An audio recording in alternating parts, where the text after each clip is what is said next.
Hola, ¿qué tal? Bienvenidas, bienvenidos. Muchísimas gracias a todos nuestros estudiantes de las maestrías y posgrados de ciencia aplicada. Agradezco mucho que se hayan conectado. Mi nombre es Aurelio Coronado. El día de hoy quisiera hablar con ustedes acerca de un contexto. La intención es que revisemos contextos para poder entender violencias, ¿no?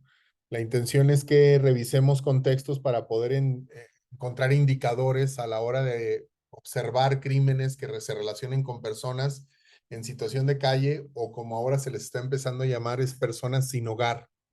Decían personas en situación de calle era un poco normalizar porque se ha discutido en varias ocasiones el derecho a la vivienda. Se ha discutido como un derecho humano fundamental el tener un lugar en donde vivir, el tener una protección pues de los medios ambientales, tener una protección, tener un espacio en donde una persona pueda desarrollarse, pueda tener privacidad, pueda tener acceso a servicios básicos de higiene, de alimentación. Y entonces a este lugar le llamamos el hogar, pues, a este lugar se le llama hogar. Y entonces ahora las personas, como antes se le llamaba personas en situación de calle, ahora las organizaciones están diciendo que podríamos llamarle personas sin hogar, ¿no? O no home people, le llaman. Y bueno, este es un fenómeno que nosotros como peritos, como forenses, vamos a empezar a ver cada vez más comúnmente. Eh, Ustedes lo han visto en los lugares en donde viven seguramente, como en el centro de la ciudad o en ciertas regiones empieza el proceso que le llaman la gentrificación. Este proceso de gentrificación es el proceso mediante el cual se van aumentando los precios, se van aumentando las condiciones, el precio de los recursos en un lugar, porque hay pues una población que tiene acceso a estas regiones, por ejemplo, extranjeros o que empiezan a vivir ahí, pues, y empiezan a desarrollarse, entonces aumentan los precios de las propiedades, especulan con esos aumentos de las propiedades, no se las rentan a personas de bajos recursos, empiezan a mandar a la periferia todo lo demás y al final del día pues se quedan con un espacio de la calle, un espacio del público en donde solamente es para uno, sino para todos. Sucede, por ejemplo, seguramente ustedes lo han visto, los ejemplos en las playas, en donde se supone que la playa es pública a ciertos metros hacia adentro, toda esa playa es pública, todo mexicano tiene derecho a acceder allí, pero muchos hoteles han generado vallas, han generado arquitectura que está diseñada para que las personas no puedan utilizar esos espacios. Entonces, cuando hablamos pues de personas en situación de calle, estamos hablando de un problema internacional, de un problema de derechos humanos que se está aumentando muchísimo en diferentes lugares.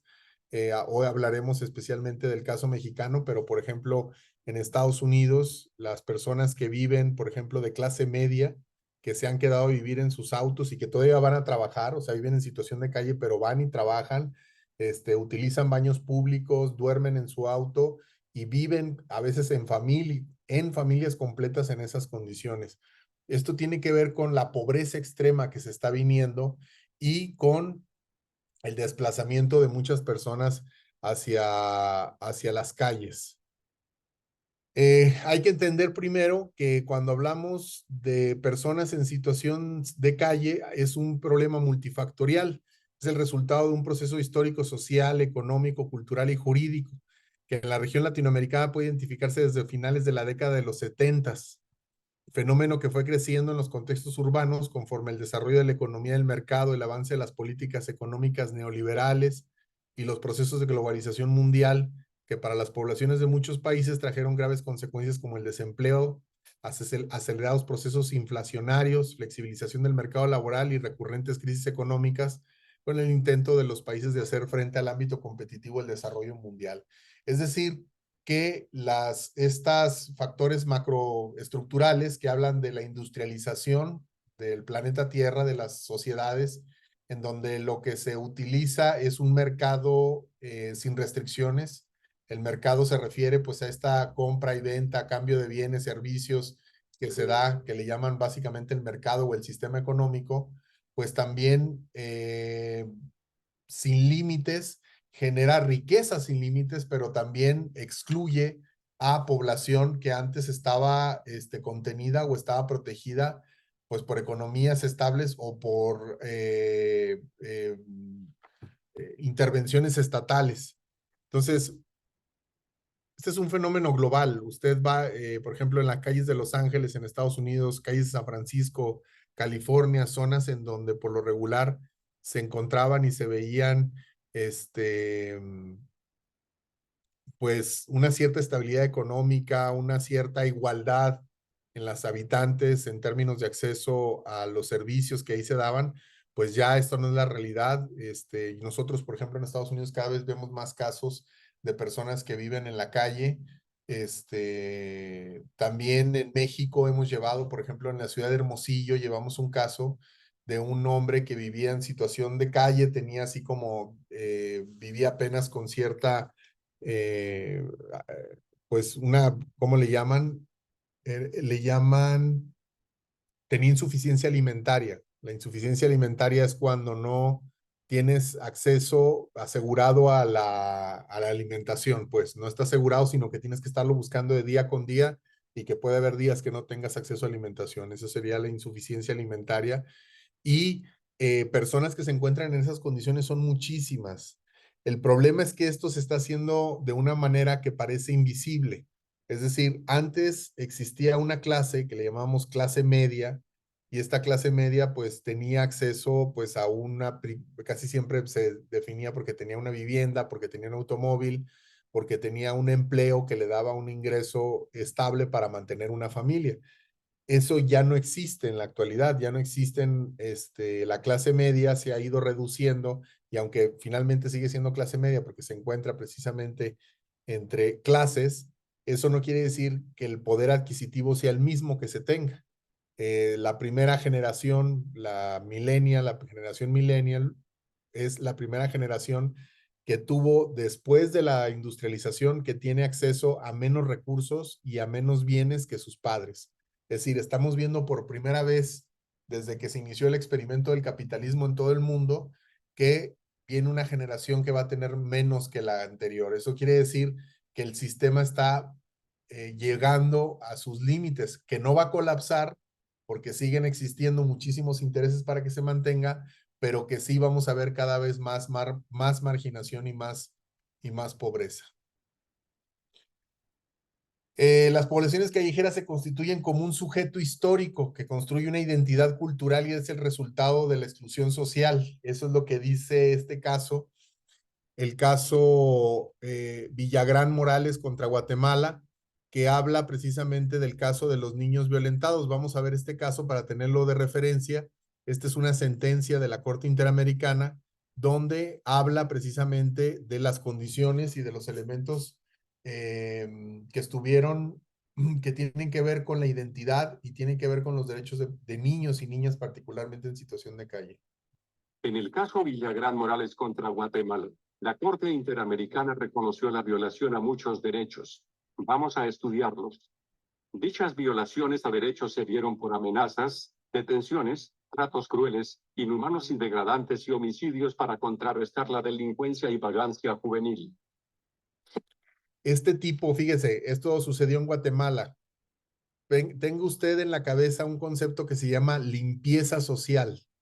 La limpieza social es, como lo estamos viendo, por ejemplo, bueno, ahorita lo veremos, por ejemplo, lo que está sucediendo en la alcaldía Cuauhtémoc, por ejemplo, en la Ciudad de México, en donde la alcaldesa se ha vuelto célebre por tratar de erradicar los signos de la ocupación de los pobladores en la calle, como son, pues ciertas actividades sociales, eh, eh, ciertas condiciones, pues, alrededor de que no se ocupen ciertos lugares o ciertos espacios, ya sea con, pues, por ejemplo, el graffiti, otros pueden ser la ocupación misma de los espacios públicos. Y bueno, en el caso de Guatemala que vamos a ver ahorita, que tiene que ver con el ataque a jóvenes en situación de calle, y la supuesta limpieza social se ha dado en muchísimos contextos y en muchísimos lugares, y esto genera un antecedente importante para poderlo hacer. Se violentó el derecho a la libertad al acreditarse detenciones arbitrarias por parte de agentes de policía, sin sujetarse a las causas ni a los procedimientos legales. Nunca existió orden judicial para privarles de libertad. Tampoco fueron detenidos por faltas en flagrancia. La Corte consideró que se violentó el derecho a la vida. Este derecho es una norma de ius cogens, es decir, inderogable y fundamental para el derecho internacional. Asimismo, los estados tienen una obligación negativa de no privar a nadie de la vida de forma arbitraria. También tienen una obligación positiva de garantizar los medios para una existencia digna. Se vulneró igualmente el derecho a la integridad física, psíquica y moral. En cuanto a las personas jóvenes desaparecidas, se hallaron rastros de tortura física, lo cual evidenciaba el enorme sufrimiento psicológico que tuvieron que atravesar durante sus últimos momentos de vida. En cuanto a las familias de los niños de la calle, se probó que el Estado no hizo esfuerzos para comunicarles la muerte de aquellos, y existía temor e inseguridad de las familias, ya que las autoridades no investigaron adecuadamente los hechos, no sancionaron a los responsables ni se les brindó protección ante las amenazas que recibían si declaraban contra agentes policiales. Se violentaron los derechos de la niñez al darse una doble agresión. Por una parte, el Estado los lanzaba a la miseria sin condiciones de vida digna. Por otra parte, al ser marginados, se atentaba contra su integridad física, psíquica y moral, hasta contra su vida. Los instrumentos internacionales reconocen una serie de medidas de protección como parte de los derechos de la niñez. ¿Sabes cuáles son esas medidas de protección? Las medidas de protección guardan estrecha relación con el desarrollo integral de las personas menores de edad y la necesidad de que el Estado les asista sin discriminación, especialmente en casos en los que no cuentan con recursos familiares aptos para su desarrollo e inserción en la sociedad. Ahora, vamos a repasar cómo el Estado guatemalteco violentó las garantías judiciales de las víctimas y sus familias. Referimos a garantías judiciales, hablamos del acceso a la justicia sin discriminación, el derecho de hacerse oír ante un tribunal y la existencia de un recurso sencillo que garantice los derechos fundamentales cuando se vean amenazados. En relación con las víctimas, debido a las condiciones de su privación de libertad, no tuvieron acceso a un recurso sencillo y efectivo para restituir su libertad. En relación con el proceso penal, existieron deficiencias graves que generaron impunidad de facto.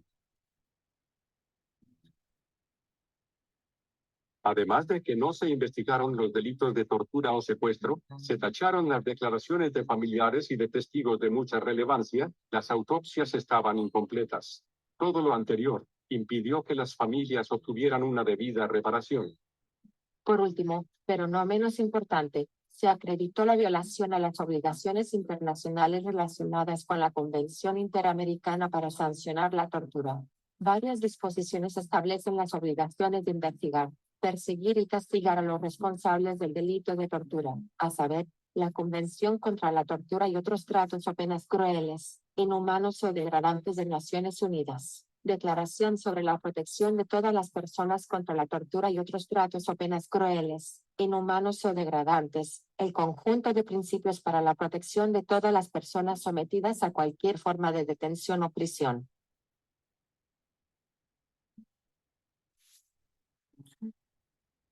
Este caso establece una serie de condiciones que tienen que ver precisamente con las personas en situación de calle se vuelven un grupo especial de población vulnerable, pues. Porque si se fijan, de manera sistemática o de manera sistematizada, se les hacían detenciones arbitrarias, se les generaban ejecuciones extrajudiciales y no había ningún tipo de intervención, es decir, se vuelve como una especie de ser que no tiene derechos, que se vuelve peor que un migrante, pues, ¿no? Una persona que no tiene derechos, que no tiene espacio pero que se le trata de esa forma simplemente por compartir la calle con otras personas. Se les ve como un solo colectivo, pues es un poco lo que hay que entender que se ha visto relacionado con eso. ¿Qué características nomotéticas? Ustedes saben el concepto de nomotéticas, ¿qué características comparten o qué tipo de características en común tendrán? Bueno, lo primero de lo que hemos dicho, es un grupo heterogéneo. Cualquier persona, independientemente de su edad, sexo, orientación, identidad sexual, condición social, puede terminar en situación de calle. En el contexto social contemporáneo, cualquier persona puede acabar en situación de calle. Es claro que habrá ciertas personas que sea más fácil que acaben en la calle o que serán más frecuentes verlas, ¿no? Como personas de comunidades indígenas, migrantes, personas trans también son personas que son muy excluidas de sus entornos sociales y acaban en la calle. Número 2, ¿qué tienen en común? Habitan espacios públicos. La atención del Estado ha sido modificada de modelos de discriminación y represivos o bien de leyes políticas y corte asistencial. Permanece la discriminación tutelar. ¿Qué es la discriminación tutelar? Es cuando vemos a estas poblaciones, a estos grupos o personas en donde tomamos decisiones por ellos, en donde no se ponen en el centro ellos mismos para ver qué es lo que necesitan y quieren, sino que más bien nosotros decidimos por ellos y los ponemos en una posición pues como de niño, pues que a pesar de que los niños también se tienen que superar precisamente esta visión tutelar, pues es una posición condescendiente que se tiene con grupos marginados. Es el modelo de asistencia que impone modelos tradicionales a la población de calle, por ejemplo, trasladarlos forzadamente a un albergue sin tomar en cuenta su opinión, por ejemplo, es algo que se les hace como si no tuvieran ellos opinión o opción de hacer, quitarlos de la calle, ponerlos en un albergue y no pedirles su opinión. Sobre sus condiciones de vida, extrema pobreza, desempleo sin seguridad social, vínculos familiares inexistentes, violentos o caóticos, en pobreza, riesgos por exposición y sin proyecto de vida. Todos estos elementos los vamos a ver o sea, son los riesgos de la calle, ¿no? Son las demandas de la calle, lo que implica, ¿no? Implica el roce con otras personas que viven en la calle, la indiferencia de las personas que habitan la población y el riesgo de ser víctimas de violencia por la vulnerabilidad que esto implica. Factores sociales, aquellos elementos que se encuentran en un nivel de proximidad respecto a las personas que intervienen en el proceso de callejerización. Son aquellas todas instituciones o redes de relaciones que impactan de manera más directa en las personas como la familia, la escuela y el trabajo.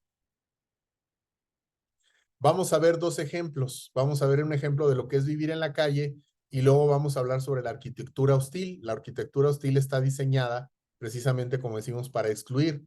¿Cuáles son las demandas? ¿Cuáles son las necesidades? ¿Cuáles son las variables que tienen que ver con la calle? Bueno, vamos a ver este primero. Imaginar cómo la pasan los días fríos, estas mañanas o noches de invierno, estas personas en situación de calle a quienes nadie se les acerca porque se encuentran desfaseados, consumen drogas, padecen enfermedades mentales. Esta es su vida y esto es lo que consigue. Su hogar es la calle, los vemos en las banquetas, en los parques, en cualquier rincón. En la Ciudad de México hay un total de 6,754 personas en situación de calle, de las cuales 9,93% son mujeres y 90,7% son hombres. No es difícil encontrarlos y la mayoría tienen un hogar, pero prefieren estar fuera de ahí, como Leonardo, que viene de Querétaro, y así todos ellos ya ni recuerdan sus raíces a causa de las drogas. ¿Por qué empezaste a vivir? Mi mamá, como ya falleció, mi papá como se juntó con otra persona, pero la persona esa, no me llevo bien con esa persona. Me corrieron, bueno, mi papá me corrió de mi casa. ¿Hace cuánto vives en...? Desde que tenía 9 años, 8 años. ¿Consumes alguna bebida? Sí, Vete. yo la verdad es cristal. Duermen en estas banquetas. Un día puede ser aquí, otro día quién sabe dónde. Y así lleva Brian casi 11 años. ¿Me haces un lugarcito? ¿Hace cuánto tiempo saliste? 11 años. ¿Cómo se sufre viviendo aquí en la calle? Pues lo difícil es adaptarse. Muchas veces sí se pasan hambre, se pasan fríos. Yo, por ejemplo, tengo mi capitalcito. Me imagino que tienes que usar una parte de tu dinero para el consumo de tu droga. ¿Cuánto gastas? Pues últimamente me está gastando nomás como 20, 30 pesos. Al día?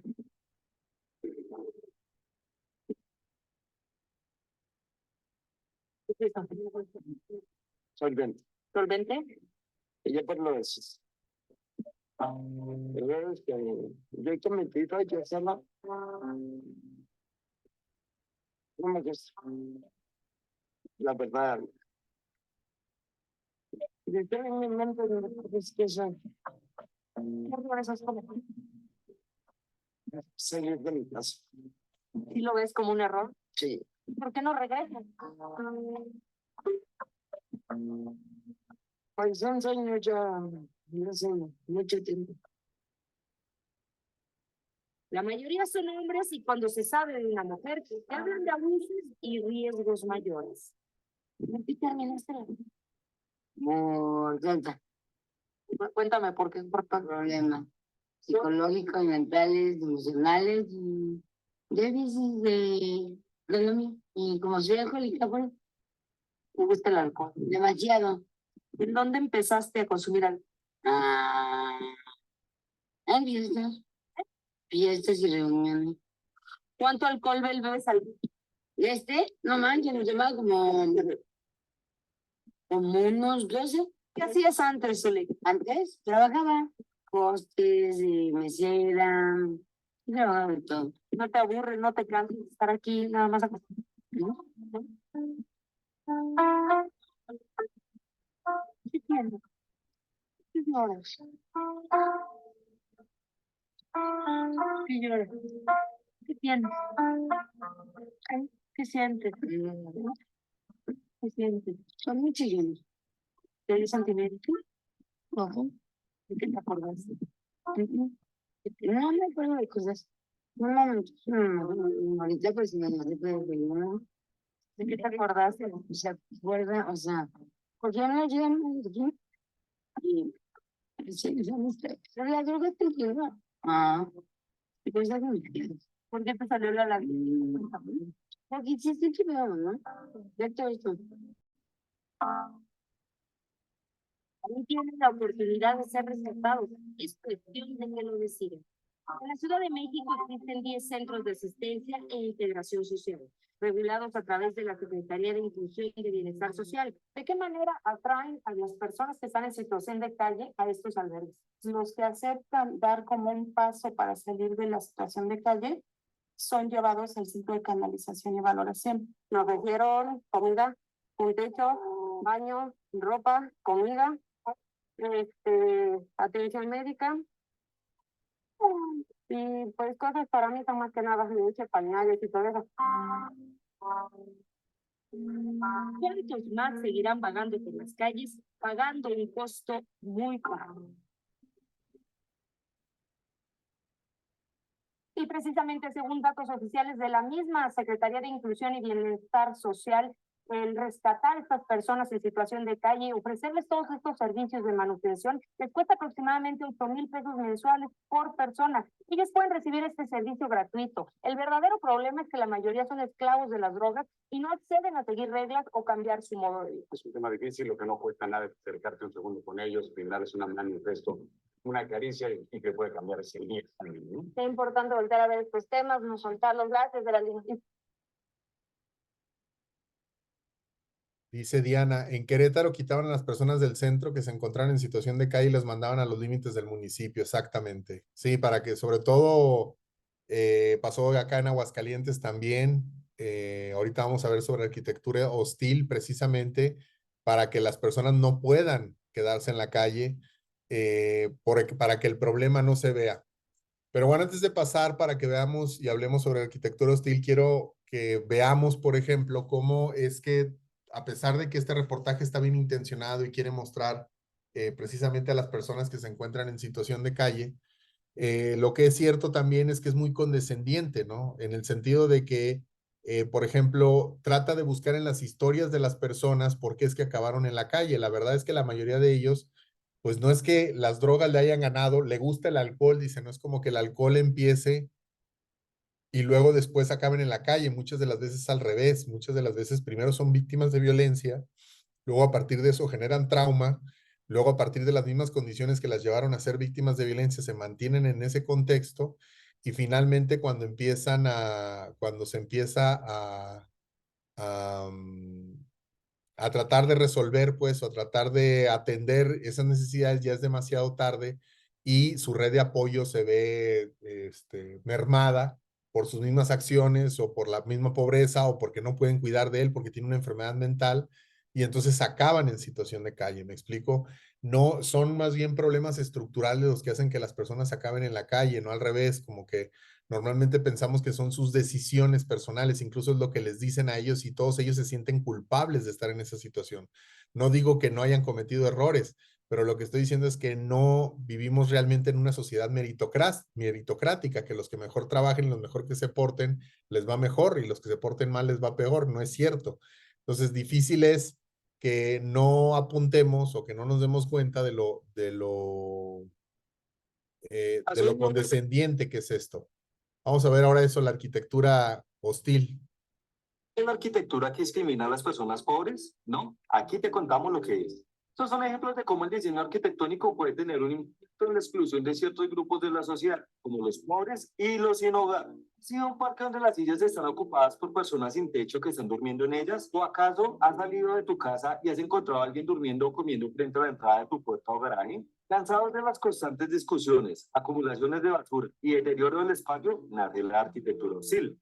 Llamada hostil, es una tendencia del diseño urbano que se visualiza mayormente en el espacio público, cuyo propósito es evitar el uso indebido, incorrecto y antisocial de estos espacios. Definamos primero hostil. Hostil puede resultar en un ambiente cualquiera, como el espacio público, tu casa o local comercial, en donde los usuarios que interactúan allí se enfrentan a situaciones enojosas o desagradables. En otras palabras, espacios donde no se deberían hacer actividades como dormir, comer o hacer del cuerpo. Para muchas personas, este tipo de diseño amenaza y aleja deliberadamente a un número de miembros de la sociedad, en los que se destacan los habitantes de calle, los vendedores ambulantes o deportistas como patinadores y ciclistas. Pero ¿quién tiene la razón? Es una respuesta compleja. Si bien los espacios están diseñados para usos específicos, el uso indebido demuestra que la ciudad está carente de lugares y políticas adecuadas en donde se deberían hacer diferentes actividades. La arquitectura hostil puede adoptar muchas formas, desde muros altos y cercas, hasta asientos incómodos y superficies duras que dificultan el descanso y la relajación. También puede incluir características como paisajismo estratégico, iluminación brillante, barreras de entrada y salida y cámaras de vigilancia.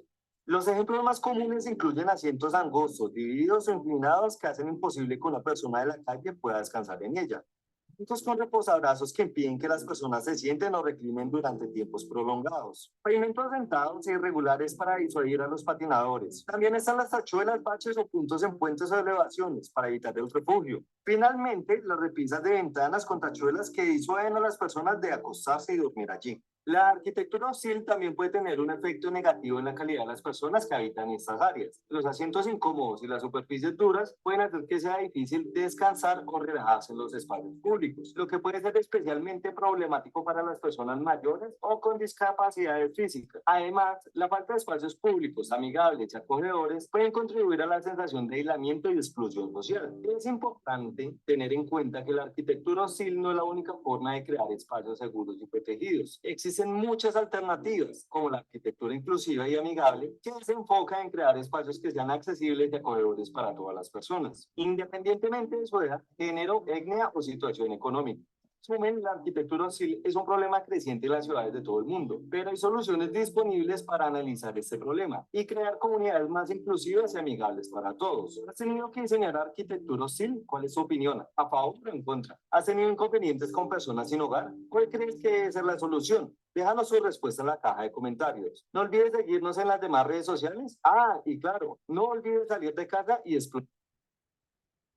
Esa es la arquitectura hostil. Es parte pues de un problema mucho más grande que es veíamos pues la disputa por los territorios, ¿no? Por la disputa por la ciudad. Ahora se está discutiendo mucho precisamente sobre la ciudad, sobre a quién debería pertenecer Después de la pandemia se vinieron muchísimas personas del extranjero a vivir a México, y eso ha creado que pues sobre todo vengan de naciones con una moneda totalmente diferente a la nuestra y empiezan a elevar los precios porque pues obviamente los que están alrededor quieren aprovecharse de eso y entonces se empiezan a generar zonas exclusivas y esta exclusividad tiene que ver con excluir precisamente a unos y mantener a otros.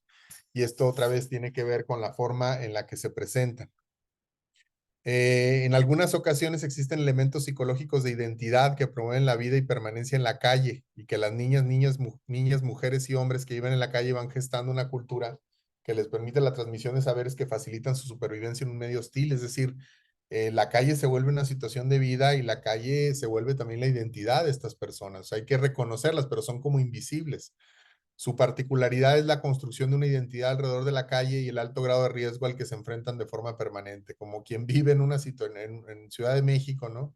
Que está muy, siempre presume, ¿no? Haber vivido ahí y presume las dificultades, como yo que soy de frontera de Nogales, quien haya visitado Nogales y no haya quedado ahí, seguramente le parece una ciudad muy fea, pero todos los que somos nogalenses o me he fijado también los que son de Juárez, pues le tienen cariño a su ciudad y le tienen cariño a la hostilidad en donde viven. Y esto no se nos debe de olvidar cuando estemos tratando de atender a personas sin hogar, porque no necesariamente se trata nada más de reincorporarlas, sino también de entender su situación, que cada uno de ellos tiene una historia y cada uno de ellos sigue siendo persona independientemente de donde se encuentre. Para poder atender esto, empezaron a surgir lo que le llaman intervenciones basadas en la dignidad humana. Las intervenciones de la dignidad humana tienen que ver, por ejemplo, con el problema creciente de personas de la tercera edad que pasan por problemas todavía más eh, o son más vulnerables en situación de calle que otras figuras, como también como obviamente también lo serán los niños, las infancias en situación de calle. Entonces, algunas deben de considerar no solo la edad cronológica, el estado que guarda el acuerdo con el tiempo de vivir en calle, fomentar su propia prospección de estados futuros deseables y respetar la dignidad de las personas en calle. La atención de salud oportuna y apropiada, también los principales factores determinantes de la salud, como el acceso a agua limpia, potable y a condiciones sanitarias, a una nutrición adecuada, una vivienda adecuada, condiciones sanas en el trabajo y en el medio ambiente, y acceso a la educación e información sobre cuestiones relacionadas con la salud, incluida la salud sexual y reproductiva.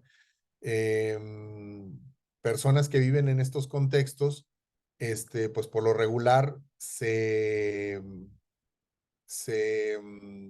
acostumbran, como decimos, se ajustan al entorno y entonces no les quita, como digamos, ser personas. Alguna vez me estaba acordando precisamente ahorita de un estudiante que tenemos en la maestría en inglés, con el doctor Brent, que está en situación de calle o que salió de una situación de calle y volvió a entrar a una situación de calle y por eso suspendió sus estudios y lo platicamos precisamente dando esta clase en inglés, se la estábamos dando y él habló y él dijo, ¿saben qué? Yo he vivido en la calle, precisamente por deuda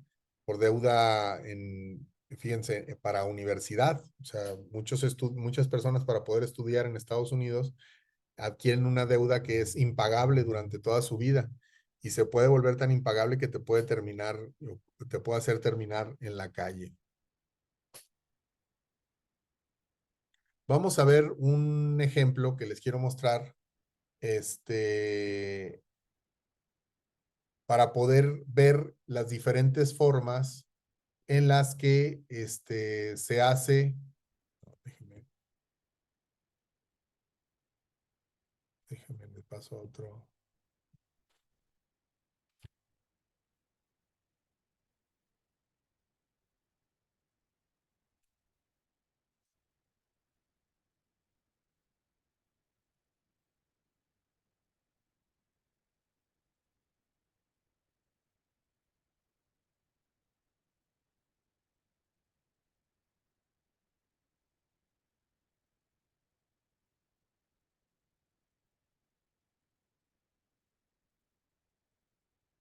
de Xochitl, vio el video de la persona que vivía en situación de calle y se estaba masturbando en la plaza y lo agredió un policía con una macana. No lo he visto, no lo he visto, pero esas precisamente son las situaciones a las que me refiero, a la forma en la que, por ejemplo, esa persona, sí lo vi, cómo no, que estaba en una fuente, creo, y luego ya no se da seguimiento. A mí me ha tocado ver personas sin hogar atacando ciudadanos. Alguna vez tuve esa experiencia. Aquí en Aguascalientes precisamente me tocó ver una persona que de repente en un camellón entre dos caminos, una persona se empieza a poner violenta y persigue a una mujer y a un niño. Esta persona se veía descuidada, se veía descalza, se veía con la ropa pues rota y gastada, y atrás de ella venía una persona vendada de la cabeza completamente. Yo por algún momento pensé que era un disfraz o algo y resultó ser pues una persona que iba pasando por ahí, que como yo se acercó para poder quitar a este agresor que estaba atacando a alguien en la calle. Entonces, también en la calle se van a refugiar personas que a lo mejor no los quiso proteger ni contener la familia porque precisamente tienen algún tipo de condición que lo hace agresor, o ninguna institución, y entonces acaban en la calle y estas personas agreden a otras personas también. O sea, los adictos entre ellos se agreden. A mí me ha tocado ver peleas, por ejemplo, en la Alameda, en la Ciudad de México, de un grupo de personas sin hogar tratando de robarle la comida a una persona que también se encontraba en situación de calle. Me ha tocado estar en muchas situaciones así. Si te volteas al lado, te das cuenta, tú empiezas a darte cuenta cuántas personas se encuentran en la calle. Miren, para hacer un análisis de caso, en esta sesión hemos escogido este caso donde van a ver a personas que se encuentran precisamente en el limbo entre las fronteras entre países, que se encuentran viviendo en condiciones de marginalidad, y lo que quiero que pongamos atención es cómo las instituciones ven el problema y cómo es que los forenses deberíamos de empezar a ver el problema.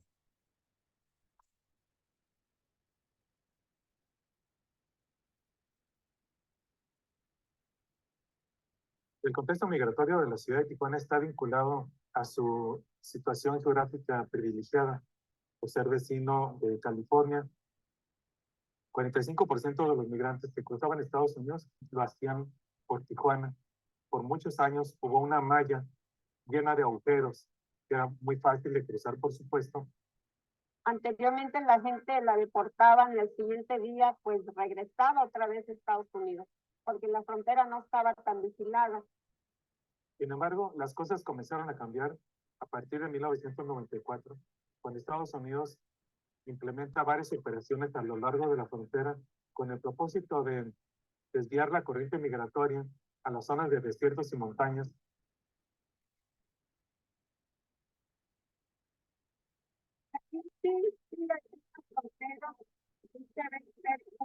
Para los Estados Unidos, y mira, se ve la lámina y se ve el segundo muro, ¿no? Los recién deportados vienen y se paran aquí y piensan que es muy fácil cruzar. Tijuana ya es una ciudad que recibe nomás deportados. La gente ya no viene del sur a cruzar porque ven las políticas migratorias, no que sean endurecidas. Él está tratando de cruzar, ¿eh? Él está esperando el momento. El 11 de septiembre provocó una atmósfera de mayor seguridad en la frontera. O sea, la frontera ya se vio como un asunto de seguridad nacional. La restricción provocó un desempleo bastante alto. Esa situación de incertidumbre económica provocó que como nunca al migrante se le estigmatizara como el causante del desempleo. Empezaron a aumentar las deportaciones a través de las redadas. Entonces el migrante, a final de cuentas, se convirtió en el chivo expiatorio de esa situación económica. Y aquí no tienen oportunidades laborales, no tienen identificaciones, nadie los contrata. Son mexicanos, pero son como indocumentados en Tijuana.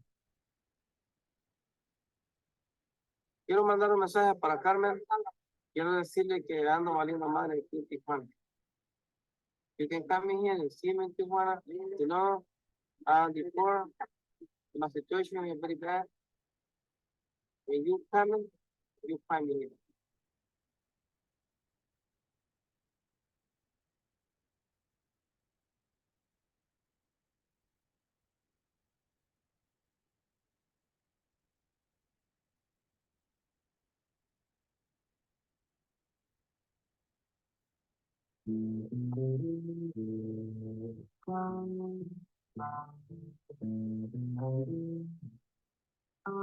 Víctor Clark Alfaro, antropólogo social, director del Centro Binacional de Derechos Humanos,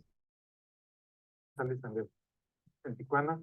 Los deportados, en su gran mayoría, van a vivir a las zonas vecinas al muro que nos divide con Estados Unidos. Una zona conocida como el Borde, donde ahí se asienta una población de alrededor de 4,000 personas en esas condiciones de abandono y de miseria, en verdaderas ciudades perdidas. El migrante que llega se encontrará en esa condición de ansiedad y de indigencia y de desesperación, con la posibilidad de consumir droga con más facilidad. Y el migrante vive en el borde, las drogas están allí en el mismo borde.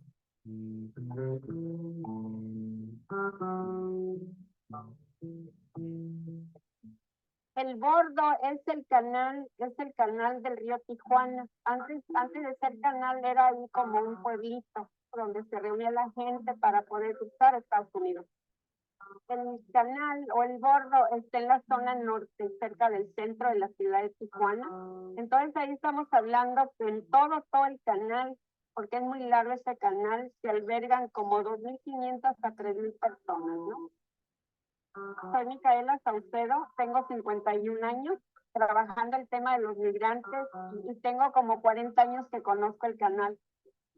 Hace 2 años empezaron ellos a construir sus casitas de cartón o con láminas como podían, pero llega la policía y les hace quemadero de todas las casitas, les quema sus pertenencias, todo.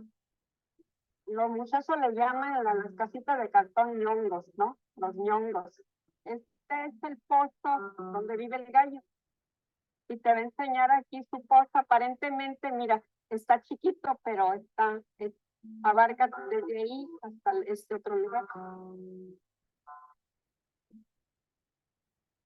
Un honguito, un hongo, pero sí, muchos me dicen que los pozos porque está enterrado. Sí, empezamos desde una madera podrida que baja el agua, con otros pedazos de madera más grueso, como yo, pues, la puerta para que no se desbarren tierra para adentro, pues le puse el marco ese y la alfombra está aquí para que pisa uno y pues se llevan la tierra para adentro.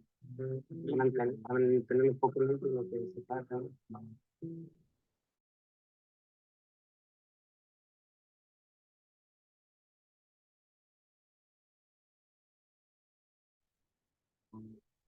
Y nomás para eso,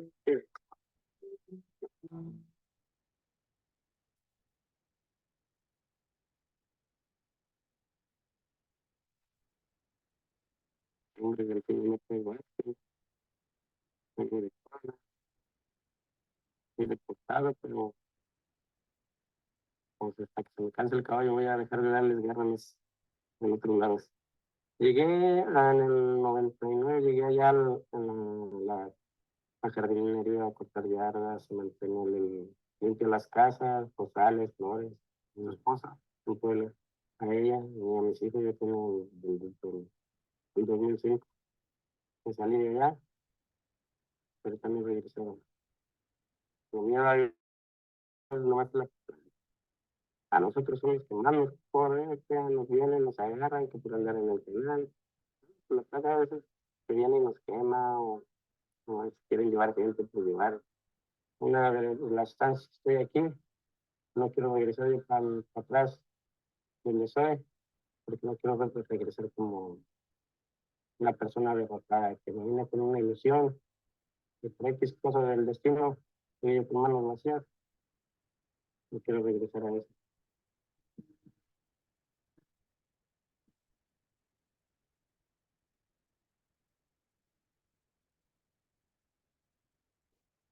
Ella puso su jardín aquí, pues ahí ya se le puso esperando la llamada del teléfono y claro.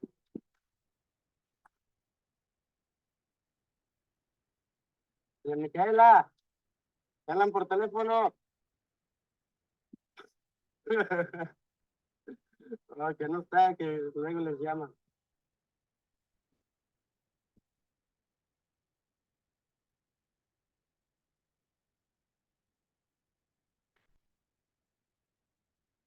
pues, que queremos ver a la artista de aquí.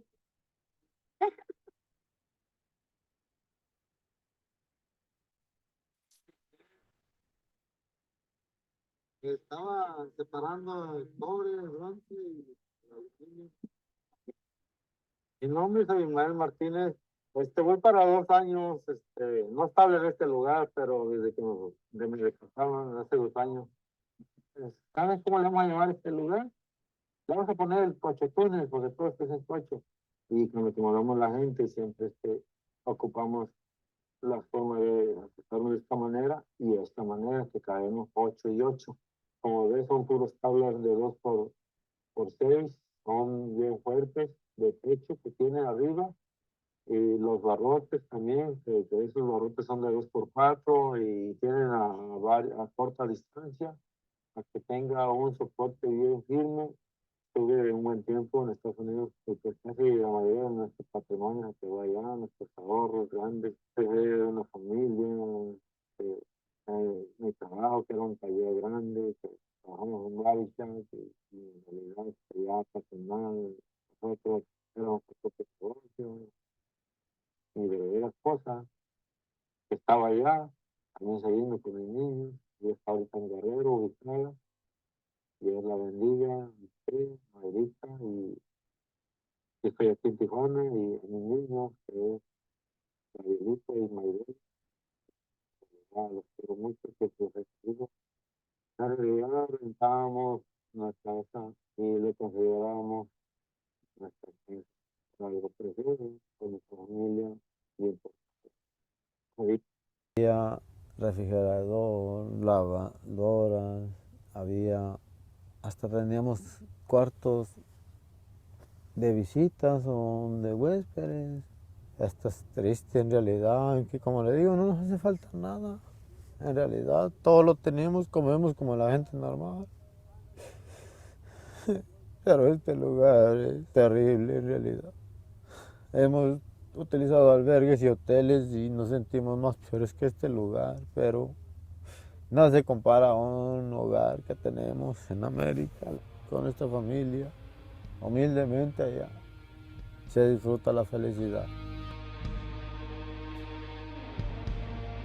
Estamos aquí en este lugar cerca del Bordo, donde llegan los migrantes, los recién deportados.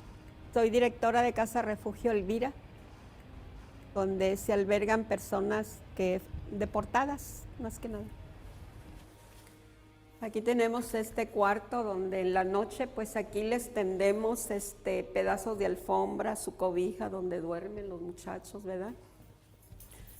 Aquí duermen a veces alguien más, se acomodan aquí, ¿verdad? En este pedacito, guardan ahí sus cosas. Este es mi cuarto aquí, ¿verdad? Este es mi cama, el sillón es mi cama. Tengo que estar aquí con los muchachos, ¿no? Ellos se sienten bien cuando yo estoy aquí.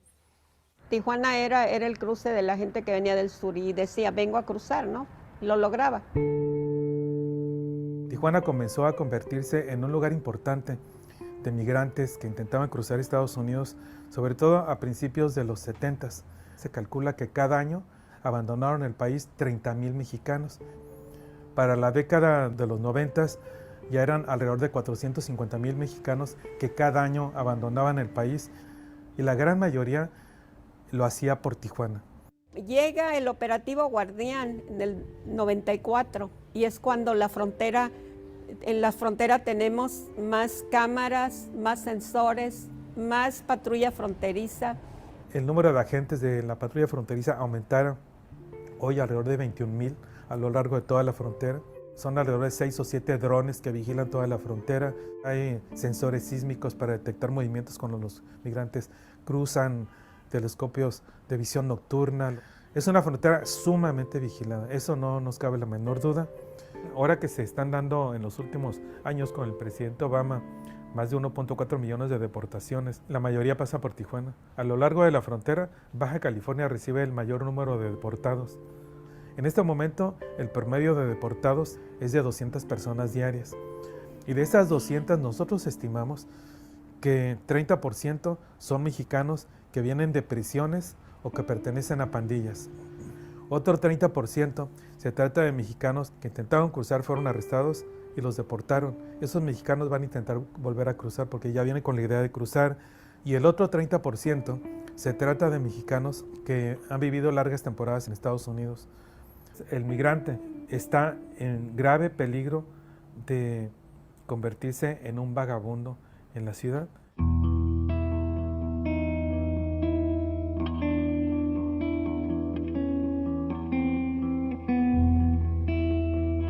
Yo soy el padre Ernesto Hernández Ruiz, soy el director del Desayunador Salesiano Padre Chava.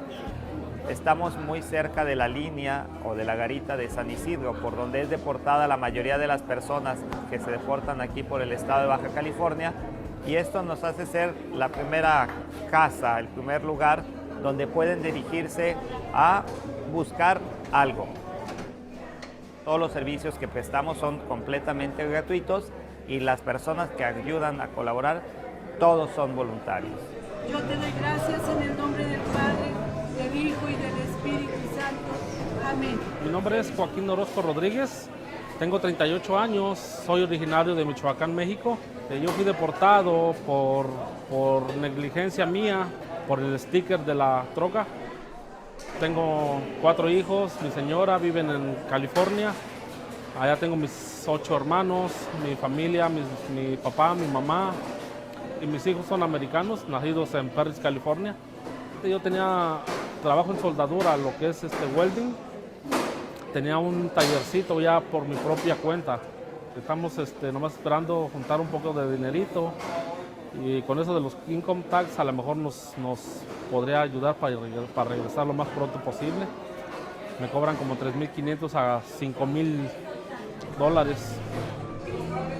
El problema más general por el que son deportados es por el haberse retrasado en algún pago de algún tipo de infracción. La segunda es cuando se hacen algunas redadas, ahora que las hacen en lugares de trabajo, por conducir con aliento alcohólico o por andar en la calle en estado de ebriedad. El Bordo de Tijuana actualmente es el lugar donde muchas personas que no saben a dónde dirigirse se concentran ahí. Una de las razones es las constantes persecuciones policiales, donde cualquier persona que deambula por la ciudad es razón suficiente para que la patrulla pueda hacer una investigación, y si no tiene una identificación, lo suben a la patrulla.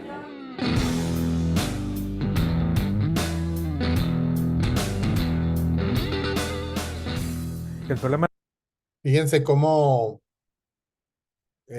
cada institución ve el problema desde su perspectiva, ¿no? Desde los que tienen que asistir para dar alimentación, pues obviamente lo ven como un problema logístico, donde se requieren cada vez más comida.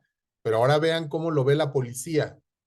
Vean cómo la policía ve este problema, esta crisis de derechos, y qué hace la policía con esto. Ya nos decían, a veces los detienen o muchas veces los detienen arbitrariamente para poder generar detenciones.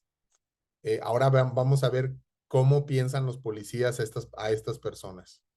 No está ya en el momento de la repatriación, sino en el momento en que el migrante entra a la ciudad. Cuando entra a la ciudad, se enfrenta a sus principales depredadores, que son los policías municipales.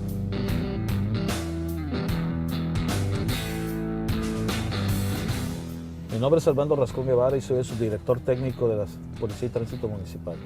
Ahorita nos encontramos en la zona norte del centro de Tijuana. Es la zona más conflictiva, porque aquí en esta parte está la zona de tolerancia, donde se encuentran los bares, cantinas, y en esta área de aquí se permite la prostitución. Esta gente que ves aquí afuera son las paraditas, estas muchachas. Aquí en esta zona teníamos muchos picaderos, inclusive había algunos albergues que eran usados más que como albergues, como picaderos, y que los tuvimos que clausurar. Este era uno de ellos, mira. Este era el albergue del refugio, que era utilizado por muchos de las gentes que se venían a drogar. Simplemente el dueño dejó el inmueble, alguien lo agarró y estaba cobrando por permitirles dormir ahí. Mucho de la gente que vende droga o la gente que está en el canal, esa es la zona que usa para estarse moviendo, ¿no?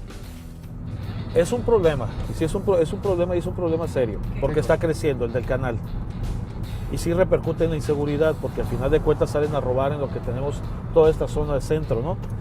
Salen del canal a arrebatarle la bolsa a una persona, a arrebatarle la cadena, a arrancarle la cadena del cuello a una persona, a robarse lo que encuentran que esté a la mano.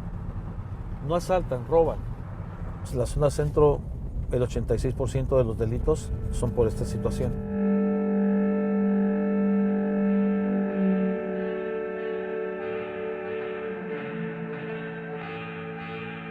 Vamos al interior del canal.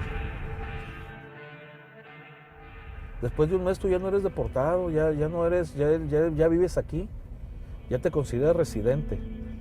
Hay como estos que ya tienen 6 meses ahí, luego me dicen, no es que soy deportado. No, amigo, pues 6 meses para que yo hubieras buscado trabajo, para que yo hubieras hecho algo de provecho, o te hubieras acercado a las autoridades, ¿sabe qué? Yo no quiero caer ahí, yo quiero hacer algo, ayúdenme, ¿no?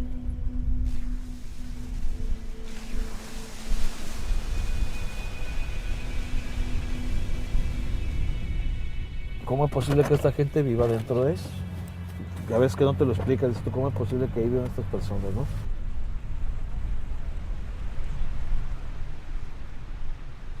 ¿Qué pasó? ¿Cómo estás? ¿Qué haciendo? ¿Por qué corres? No, yo no corro. ¿Aquí vives? Sí. Ah, pues vente para acá, baja. Dígame, ¿cómo está aquí el asunto? No te voy a llevar, nadie te va a llevar, ven para acá. Adiós.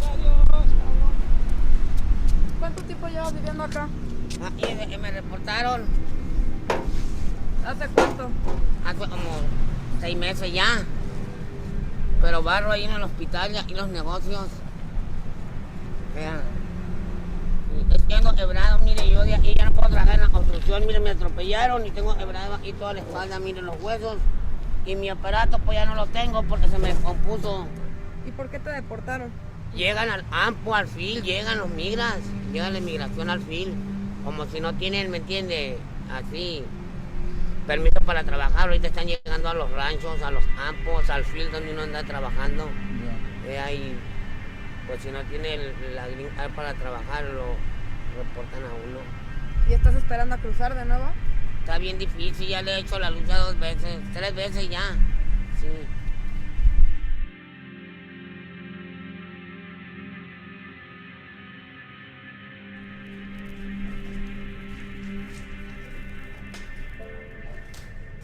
¿Cómo te llamas? Brenda, ¿Cuántos viven aquí? nada más yo y una otra muchacha y otro muchacho ¿De dónde eres? de Sonora. ¿Te deportaron? Ujú. Todos los días pasa el agua. Pues nos ponemos a barrer. A veces sí huele, pero pues nos aguantamos. A cada rato nos llevan. ¿A dónde? A la 20. ¿Y qué hacen? Pues ahí nos dejamos horas.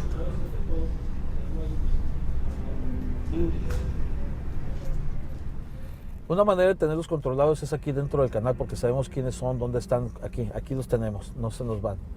No los queremos aquí, pero no podemos hacer otra cosa por ellos mientras no se involucren otras autoridades a las que realmente les compete esta situación. Nosotros lo que nos compete es la seguridad de todos los ciudadanos de Tijuana y del turismo y del comercio. Necesitamos que todos los órdenes de gobierno se junten y buscarle una solución, ya sea buscarles fuentes de trabajo, regresarnos a sus lugares de origen. Creo que las deportaciones las hagan al interior de la República vía aérea, que no nos estén sacando aquí. Eso iba a bajarnos el número del índice de delincuencia aquí. Y estas gentes, muchos de ellos son hasta gente que andaba en las pandillas en Estados Unidos. En Estados Unidos ellos quieren despresurizar sus cárceles, están saturadas. ¿Qué es lo que haces? Agarras a todo el mexicano y depórtalo para México. La cuestión es que nosotros no nos los documentan como que fueron exconvictos de una cárcel. Y nosotros los recibimos aquí como si fueran deportados. Frente a esa falta de oportunidades para esa población joven, se están convirtiendo en la reserva de mano de obra barata para el crimen organizado porque tienen las características ideales, hablan inglés, saben el uso y manejo de las armas, tienen contactos del lado norteamericano, están desesperados por trabajar y aquí nadie les va a dar empleo. La línea amarilla es la que divide Estados Unidos de México. Esta línea que ves tú aquí abajo, cuando nosotros hacemos operativos con nuestras unidades no podemos cruzar hacia allá porque hasta ahí es nuestro límite. Entonces cuando venimos nosotros todos se recorren y se meten ahí porque es la parte donde nosotros ya no podemos entrar. Entonces haz de cuenta que estamos jugando, ¿no? Si yo voy para allá y luego hay veces que nos ayuda la migra y la migra nos empuja hacia acá, entonces ahí estamos jugando, ¿no? Que vas para allá, vienes para acá, entonces es un juego. No corras, no ocupas correr, nadie se va a llevar, nadie se los vamos a llevar, no corran. La gente que vive en el canal no se preocupa por comer, tienen sus 3 comidas. En la mañana 1500 gente se forma con el padre Chava a desayunar. A 4 de la tarde, Plaza Constitución, se reúne un grupo cristiano que les trae de comer. Por la noche llega un grupo de americanos que vienen a hacer labor social y les traen otra vez comida. Esta gente no se preocupa por comer, se preocupa por obtener dinero para la droga que consumen, porque la mayoría ya son adictos.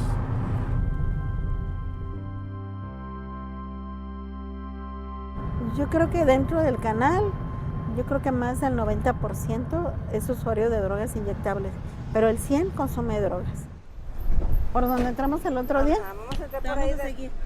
Soy la doctora Remedios Lozada Romero, soy investigadora de VIH/SIDA y bueno, trabajo para la Secretaría de Salud aquí en Tijuana.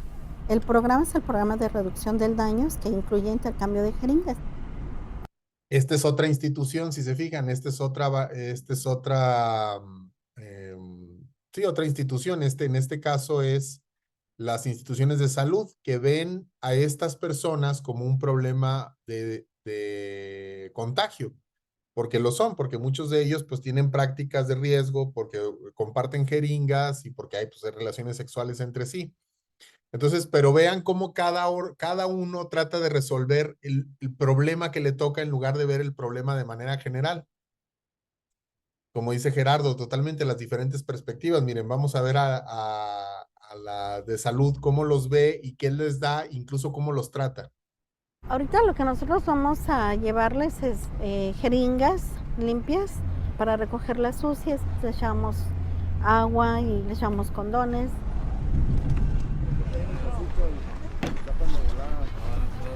¿No tenemos condones? ¿Condones?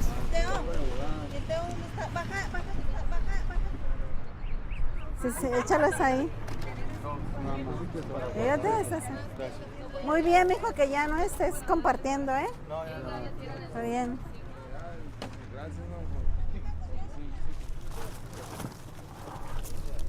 Aquí hay condones, muchachos, también.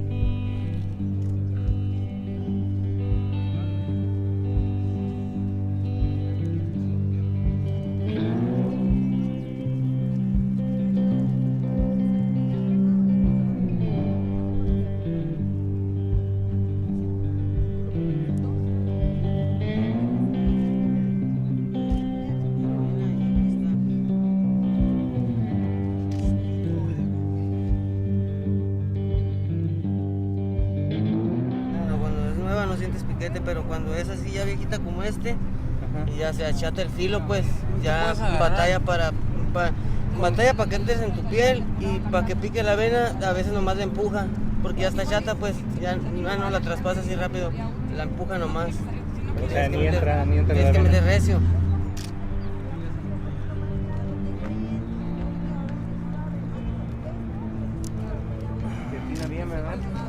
Aquí es el único lugar que yo puedo llegar y todos me van a hablar, me van a saludar, ¿no? Si tengo un pan me lo van a brindar, si ando malilla me van a hacer el paro.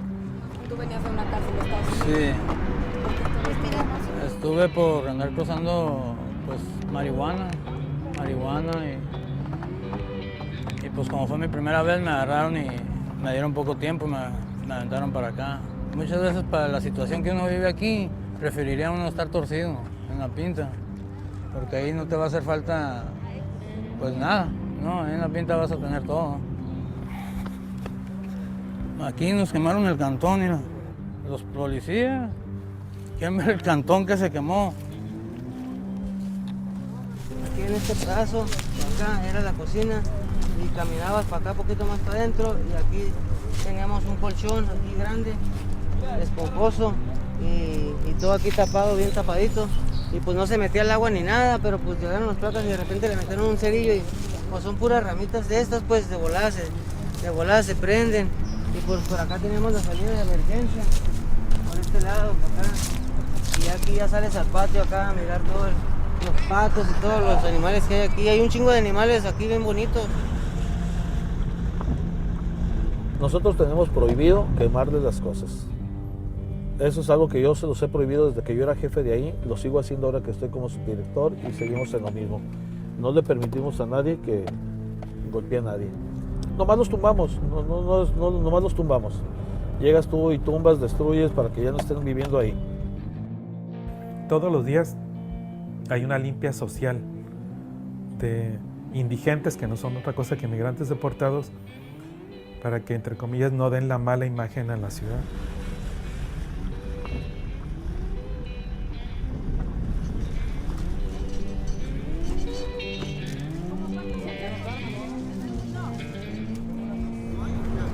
¿Están regalando para inyectarse? Muchachos, si traen R's, ya saben, ayúdanos. Aquí vayan dejándolas, por favor. Ya estarías. Deje voy de una. Si quieren, vayan haciendo su línea. A ver, ¿quién nos va a ayudar a hacer la fila? La línea aquí, Hagan una fila. Están allí porque ahí llegan los vendedores.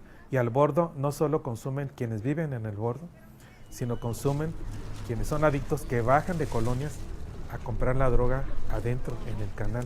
Las dosis de heroína que cuestan alrededor de 25 pesos. ¿Has entrado a algún programa de rehabilitación o a ninguno? No, ninguno. ¿Ya tiene rato que la agarraste o tienes poquito, Sí, verdad? como 3 años. ¿Pero con qué empezaste? Chivo. Luego, fumada. Sí, ya. Y luego te la inyectaste. ¿Y tu hermano también usa? Sí. ¿Y cuántos años tiene tu hermano? 24. Hay personas que son consumidoras, hay personas que son los que la venden, la distribuyen dentro, pero hay personas que vienen y se la hacen, o sea, son los tiradores. Spiris, aquí le decimos Spiris, Cristal y Chiva. Está más bueno.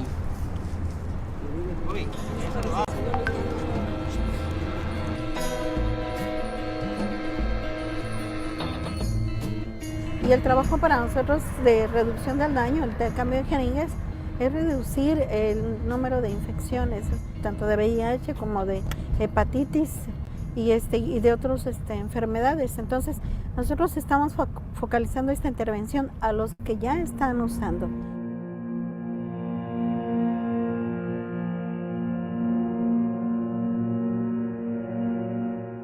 En Estados Unidos, los migrantes son, a final de cuentas, una mano de obra fundamental en sectores específicos de la economía. Los migrantes se han convertido en la segunda fuente de ingresos a nuestro país y el año pasado enviaron a México más de 22,000 millones de dólares. Entonces nos parece justo que cuando tienen la calidad de deportados, el Estado regrese a cambio mínimamente alimentación gratuita, hospedaje gratuito, identificaciones inmediatas, actas de nacimiento, credencial de lector para que pueda obtener un empleo, una bolsa de trabajo. Y también debe orientarles de manera precisa con relación a todos los servicios que se ofrecen en la ciudad. Mi mayor preocupación es que ese canal se limpie, que a esta gente le ofrezcan una vivienda digna, un trabajo digno de donde se pueda mantener. Y el día que eso suceda, me retiro a descansar. En mi mente está de que quiero ir allá a tener lo que tanto trabajé en tanto tiempo que me separé de la familia y seguir en realidad pues el alcance del sueño de los que me necesitan. Llegará la suerte, vas a ver. Una de dos, me canso yo en pasar, de estar cruzando, o ellos de agarrarme o decir un día ya, deja ir pasar este enfadoso porque nomás entre y no se pasa. La autoridad tiene una visión policíaca para resolver un problema humanitario. Debe haber un programa de inserción social. O sea, no vemos un programa integral a la solución de este problema. No hay un programa del Estado hasta ahorita.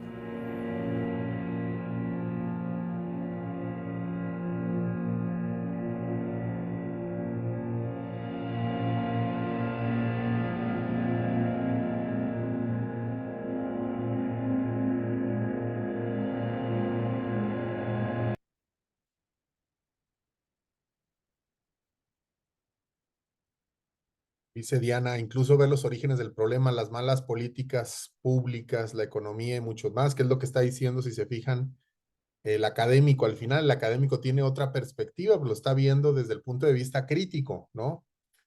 Dice Miriam Hernández, les ayudan a seguir con su adicción, debes de buscar soluciones, normalizan el consumo de sustancias. Se llama, aquí lo tengo, harm reduction. Harm reduction. Undoing Drugs es un libro que habla sobre precisamente ir dando, o sea, ir como desescalando el riesgo. Entonces, el riesgo ahorita más brutal que tienen no es el consumo de sustancias, sino la infección por VIH. Entonces, lo que hacen es dar eso. El problema, tiene razón, es que no necesariamente resuelven el problema, sino que atienden un pedacito para mantener el ciclo.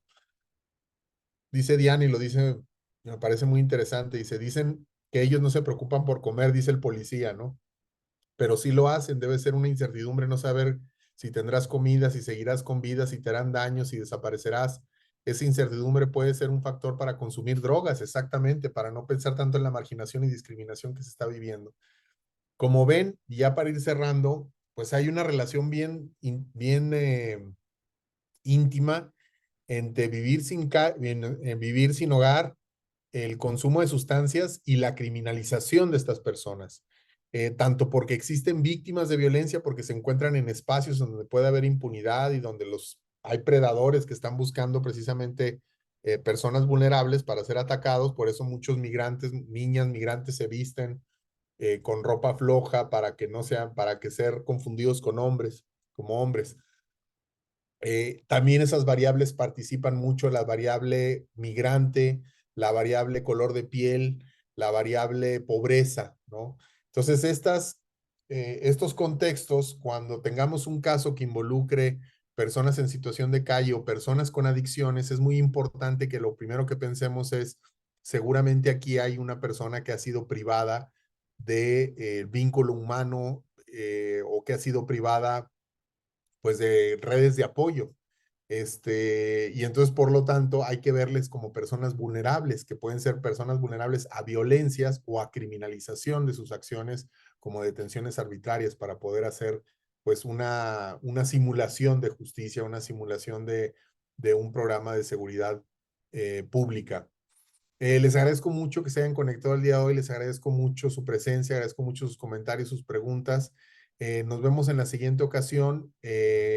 Vamos a ver aplicaciones también sobre este caso. Les quiero presentar por ahí un caso que tuvimos, el caso de una persona precisamente en situación de calle que es víctima de violencia y que acaba siendo acusado de otra.